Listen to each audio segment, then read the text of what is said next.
Today at Cardfighters, we're going to be discussing building your deck for a purpose and maximizing on your creativity.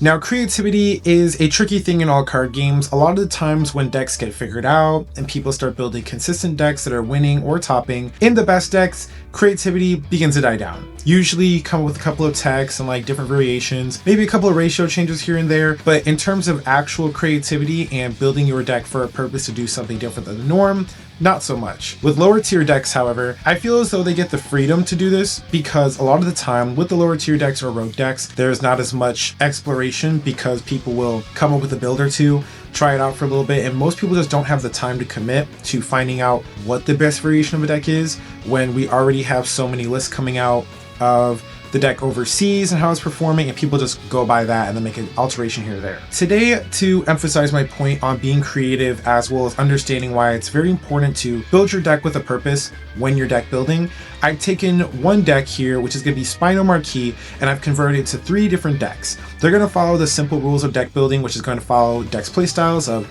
aggro, beat down, control. It's going to follow these 3 simple formulas when deck building just to showcase how you can take a deck even with limited card pool as Dino Dragons and still approach it to these rules of building your deck. Now, for building your deck for round control, this variation of the deck is the one that I've went with. One thing I want to emphasize here is that whenever you're deck building, you need to focus on the age-old aspect of Vanguard, what it is that your deck wants to do. Now, since we want to focus our deck on retiring, we need to understand how our Vanguard works, understand our resource management, and how are we actually going to be able to focus on control.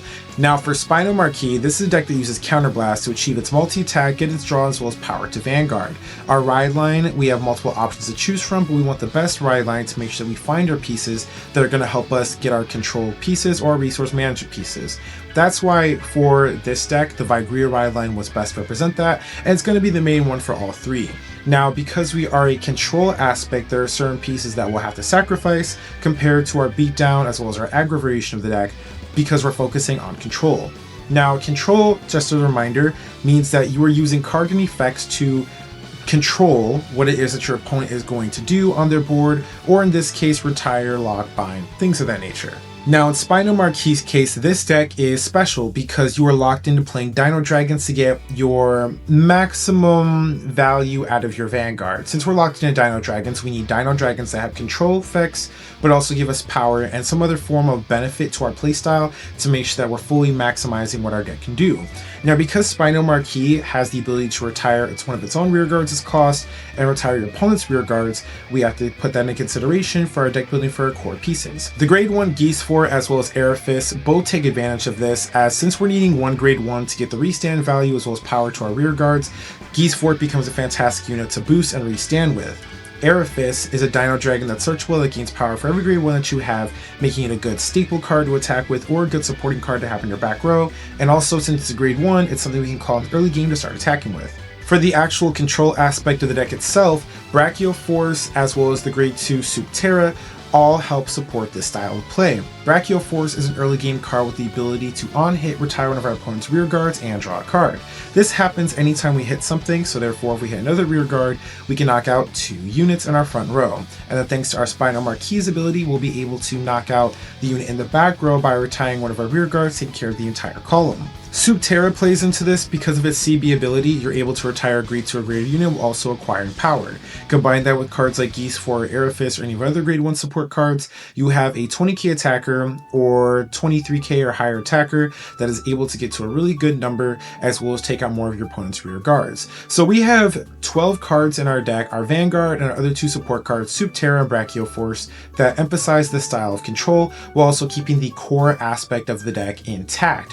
Aerifis, Geese 4, Onion Rush, these 3 are going to be staples in any Dino Dragon build that you have because of what they do and the fact that you're your best power-up targets, as well as it goes well with the Spino Marquee playstyle.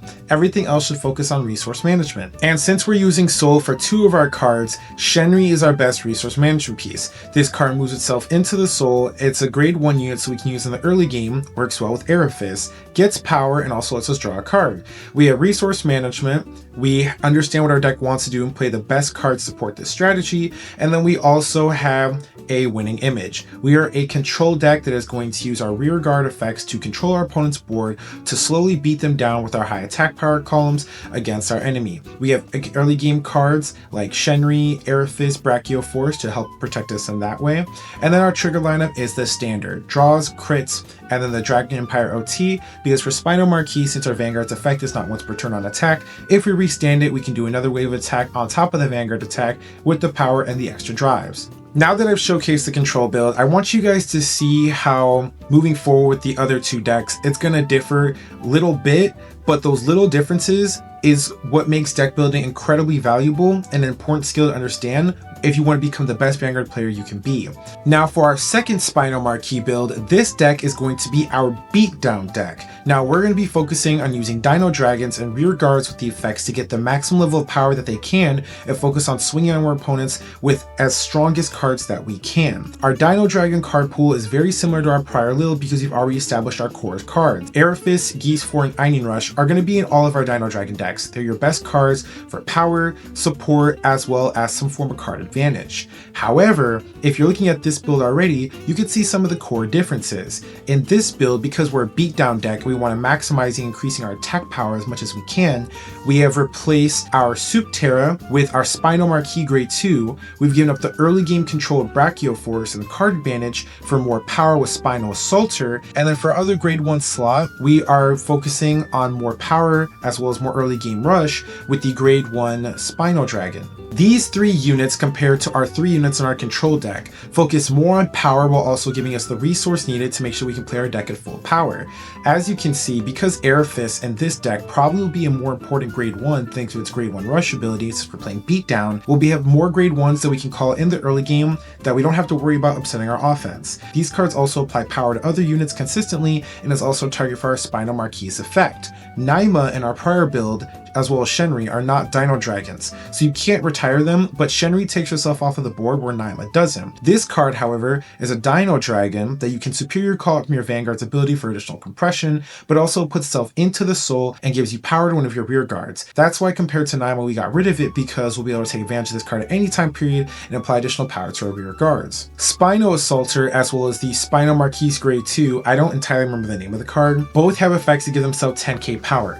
Einin Rush has the ability to give itself 10k power. We have 3 Grade 2s that have the ability to give themselves 10k power under different circumstances. This is all really fantastic because all these cards in the early game hit really high numbers. We have 2 Grade 1s that can put us at magic numbers, Geese4 and Aerithis. Shenri does the same thing, and then we have a Grade 1 that when retired applies additional power. So that this way, if we want to call it to a Geese4 column or retire it instead of retiring our Aerithis instead while we're attacking, we are able to use that card to convert in additional power for our rear guards. This build, focusing more on beatdown compared to control, immediately showcases the difference. You're focusing on power to your rear guards while also still being creative and trying different styles of play with different cards that fit your play style.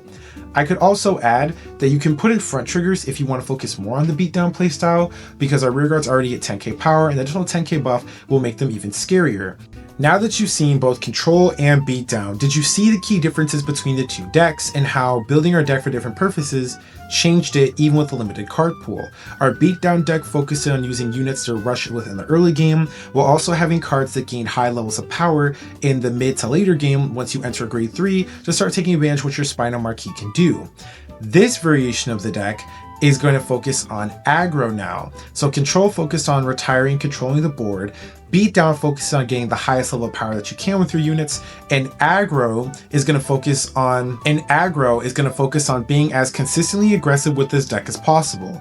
Now taking a look at this list, there are some immediately key differences here. Brachioforce made its way back into the deck because this is an early game control card. This card has the power to, again, retire something, draw a card. It's important, especially in aggro deck, because since I'm no longer focusing on having the highest amount of hand, I'm focusing on calling my rear guards to rear guard to start attacking, making matching numbers. I need the additional card advantage to make this deck work. We also play Ryuto in this deck because it is another unit that gets power, as well as this one specifically searches for your Persona Rai target.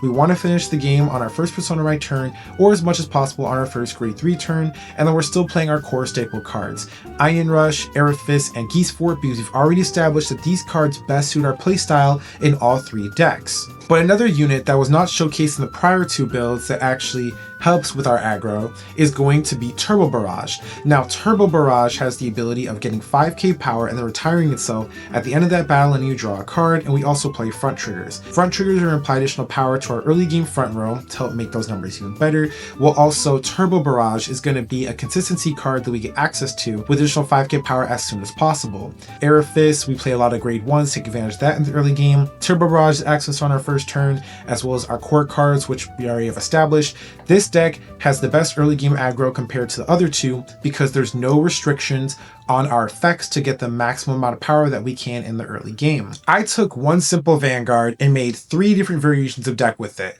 to showcase how being creative in Vanguard is extremely important, as well as building your deck for a purpose is the most crucial thing you can do while deck building. You have to build your deck for a purpose to understand what it is that you want your deck to do, and this can change over time, but you will have no direction or no clear understanding of what your deck's going to be or how it's going to operate or what you need it to do without purpose. I wanted to showcase this with Dino Dragon specifically once again because this deck has a very limited card pool. I hope you guys were able to take away something from today's video. Let me know what you guys think about this in the comment section below, and let's get a discussion going. How do you approach deck building when it comes to purpose? Do you build your deck right away and just start net decking and trying whatever's popular, and then over time you just change it? Do you immediately have a purpose on what you want your deck to do?